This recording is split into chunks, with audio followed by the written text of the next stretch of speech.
பிரதமர் அவர்கள் சில அறிவிப்புகளை செய்திருக்கிறார். ஜிஎஸ்டி வரி குறைப்பு இருக்கும், அதுவே தீபாவளி பரிசாக இருக்கும் என்றும் கூறியிருக்கிறார். மகிழ்ச்சி. எங்களை பொறுத்தவரையில் ஜிஎஸ்டி வரி என்கிற அந்த முறையே கைவிடப்பட வேண்டும், பழைய முறையே நடைமுறையில் இருக்க வேண்டும் என்பதுதான். என்றாலும் கூட நல்ல அறிவிப்புகள் வருமானால் அதை வரவேற்கவும் பாராட்டவும் கடமைப்பட்டது. சார், இது என்ன சொல்றாங்கன்னா, பீகார் தேர்தல் சில வடமாநில தேர்தல்களை மனசுல வச்சுட்டு இது மாதிரியான அறிவிப்பை வெளியிட்டிருக்காரு அப்படின்லாம் சொல்றாங்க. அப்படிதான் எடுத்துக்கணுமா? தேர்தலுக்காக செய்தாலும் அது மக்களுக்கு பயன் தரும் என்றால் அதை வரவேற்கிறோம். குறிப்பா சுதந்திர தின முறையில RSS பத்தியும் பேசியிருக்காரு. 100 ஆண்டுகளுக்கு மேல RSS ஒரு தன்னார்வமா செயல்படக்கூடிய அரசு சாராட்டு அவங்களுக்கு என்னுடைய பாராட்டுகள்னா அப்படின்னு செங்கோட்டையில இருந்து பேசியிருக்காரு. அது தேவையான அவர் ஒரு RSS ப்ராடக்ட் என்பதை மறுபடியும் அவர் மீள் உறுதி செய்திருக்கிறார். ஏற்கனவே நாம் சொல்லியிருக்கிறோம், RSS பாசறையில் வளர்ந்தவர்கள் தான் இன்றைக்கு நாட்டை ஆண்டு கொண்டிருக்கிறார்கள் என்று. RSSின் செயல் திட்டத்தை தான் படிப்படியாக நாடாளுமன்ற ஜனநாயகத்தை பயன்படுத்தி நிறைவேற்றி வருகிறார்கள் என்று சொல்லியிருக்கிறோம். அதனால்தான் இன்றைக்கு நாடு முழுவதும் மதத்தின் பெயராலும் சாதியின் பெயராலும் பதற்றம் நிலவுகிறது, வன்முறைகள் வெடிக்கின்றன.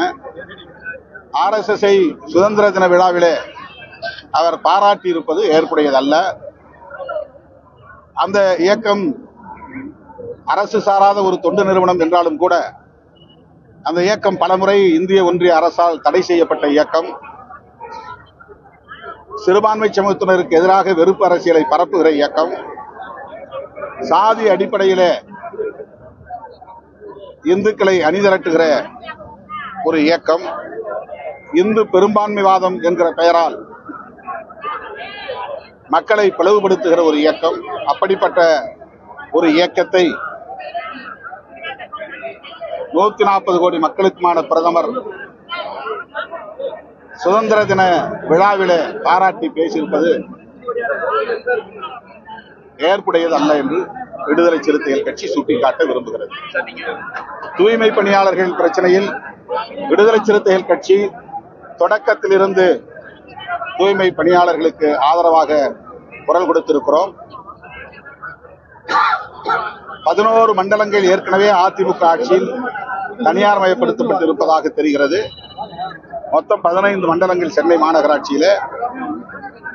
அனைத்து துறைகளிலும் தனியார் மயப்படுத்துதல் இந்திய ஒன்றிய அரசுக்கு சொந்தமான துறைகளாக இருந்தாலும் மாநில அரசுகளின் கட்டுப்பாட்டில் உள்ள துறைகளாக இருந்தாலும் தனியார் மயப்படுத்துதல் தீவிரமடைந்து வருகிறது. தனியார் மயப்படுத்துவதை எதிர்க்க வேண்டும், அதை கைவிடச் சொல்லி இந்திய ஒன்றிய அரசுக்கும் வலியுறுத்த வேண்டும் என்பது பொதுவாக நாம் புரிந்து கொள்ள வேண்டிய ஒன்று. மாநகராட்சிக்குள்ளே இந்த 2 மண்டலங்களில் தனியார் மயப்படுத்துகிற நடவடிக்கையில் தமிழ்நாடு அரசு ஈடுபட்ட போது உழைப்போர் உரிமை இயக்கம் அதை எதிர்த்து போராட்டம் நடத்தியது. அந்த இயக்கத்தின் தலைவர்களோடு பாரதி, தோழர் குமாரசாமி ஆகியோரோடு நான் தொடர்பிலே இருந்தேன், விவாதித்தேன்.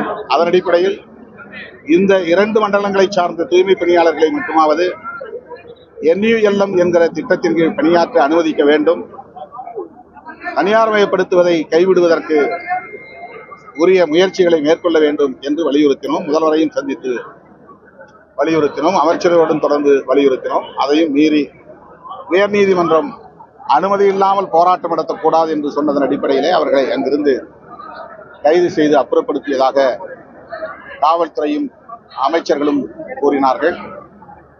எது எப்படி இருந்தாலும் மீண்டும் நான் விடுதலை சிறுத்தைகள் கட்சியின் சார்பிலே தமிழ்நாடு அரசுக்கு விடுக்கிற வேண்டுகோள், தனியார் மயமாக்கும் முயற்சியை கைவிட வேண்டும்.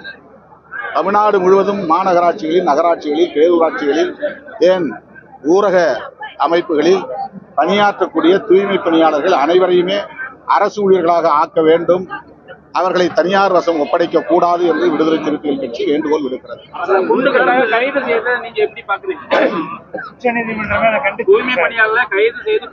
அது ஏற்கனவே கண்டித்திருக்கிறோம். அதுபோல போர்ஸ் பண்ணி அவர்களை கைது செய்திருக்க தேவையில்லை. இந்த கைது நடவடிக்கையை மட்டுமின்றி அவர்கள் மீது வழக்கு புனைந்ததையும் கண்டித்திருப்பதோடு அந்த வழக்குகளையும் திரும்ப பெற வேண்டும் என்று மீண்டும் வலியுறுத்துகிறோம். இந்த விஷயத்துல உங்களையே குறி வச்சு பேசுறாங்க. குறிப்பா தமிழிசை என்ன சொல்றாங்கன்னா, சரியா குரல் கொடுக்கல, ரொம்ப லேட்டா வந்தாங்க. நான் 4வது நாள் போனேன். நீங்க அப்படி சொன்னாலும் 5வது நாள் நான் போனேன். 4வது நாள் எம்எல்ஏ செல்வத்தில் போனாரு. 6வது நாள் முதலமைச்சரை சந்திச்சோம். தொடர்ந்து 7வது நாள்ல இருந்து 13வது நாள் வரையிலும் அந்த போராட்ட குழுவினரோடு தொடர்பில் இருந்தோம். அமைச்சரோட பேசினோம், நேரு அவர்களோடு பேசினோம், சேகர்பாபு அவர்களோடு பேசினோம், முதலமைச்சரோடு பேசினது மட்டுமில்லாமல் அது தொடர்புடைய அதிகாரிகளோடு பேசினோம். தொடர்ந்து அந்த களத்தில் இருக்கிற விடுதலை சிறுத்தைகளை திடீரென்று ஒரு நாள் சில நிமிடங்கள் வந்து போனவர்கள் விமர்சிப்பது வேடிக்கையாக இருக்கு. என்ன சொல்றாங்கன்னா, தூய்மை பணியாளருக்கு ஆதரவா கூட்டணி விட்டு வெளியே வருவாரா அப்படின்னு இது ரொம்ப இதை வச்சு அரசியல் பண்ணுவது ரொம்ப அது ரொம்ப அற்பமான ஒரு அணுகுமுறை. அதாவது தூய்மை பணியாளர்களுக்கு நீதி கிடைக்க வேண்டும் என்பதை விட இந்த பிரச்சனையை பயன்படுத்தி திமுக கூட்டணியை உடைக்க வேண்டும், அதுதான் நோக்கமா இருக்கு. அப்ப இதையும் அவங்க அரசியல் ஆதாயத்துக்கு பயன்படுத்த முயற்சிக்கிறார். தூய்மை பணியாளர்கள் பணி நிரந்தரம் செய்யப்பட வேண்டும் என்பதுதான் முதன்மையானதா இருக்கும். அடுத்து இன்னொன்னு தூய்மை பணியாளர்கள்ல பெரும்பான்மை தலித்துகளா இருக்கிறாங்க, அதனால தலித்துகள் தான் இந்த பிரச்சனையை பேசணும், திருமாவளவன் தான் பேசணும் அப்படிங்கிற ஒரு பார்வையும் ஏற்புடையதில்லை. இது எல்லோருக்குமான பிரச்சனை. ஏன் இது அதிமுக எடுத்து போராடக்கூடாது? அந்த 13 நாள் என்ன பண்ணாங்க? கடைசி நாள் போலீஸ் போய் அவங்களை கை வைக்கும் போது தானே எடப்பாடி பழனிசாமி அவர்கள் வாய் திறக்கிறாரு.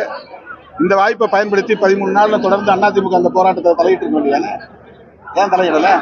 அவங்க பிரைவேடைசேஷன் பண்ணாங்களா, அதுக்கு என்ன பதில் சொல்றாங்க? 15 மண்டலங்களை 11 மண்டலங்களை அவங்க தனியார் மயப்படுத்தினாங்கல்ல, அதுக்கு அதிமுகவுடைய பதில் என்ன? அரசாணை 152 போட்டதே அதிமுக தான். தனியார் மயமாக்குவதற்கு மதுரையில் நாங்கள் விடுதலை சிறுத்தைகள் கட்சி சார்பில் துப்புரவு தொழிலாளர்கள் சார்பில் பலமுறை ஆர்ப்பாட்டம் பண்ணிருக்கோம். சென்னையிலும் ஆர்ப்பாட்டம் பண்ணிருக்கோம். 182 அரசாணையை திரும்ப பெறணும். அந்த அரசாணைப்படிதான் இப்ப இந்த வேலையில நடக்குது. இந்த வேலையை தொடங்கி வச்சதே அதிமுக தான். இன்னைக்கு போராடக்கூடிய யாரும் அதிமுக தனியார் மயப்படுத்தும் போது ஒரு வாய் திறக்கலையே. இது நான் திமுகவுக்கு டிஃபெண்ட் பண்ணல. ஏன் இந்த அரசியல்?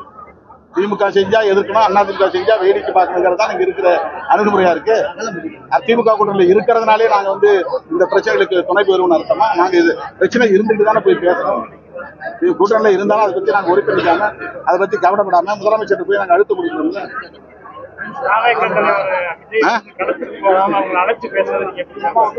அவர் புது அணுகுமுறையை கையாளுகிறார். காலம் அவருக்கு உரிய பதிலை சொல்லும். அவர் மக்களை தேடி செல்கிற காலம் வரும்.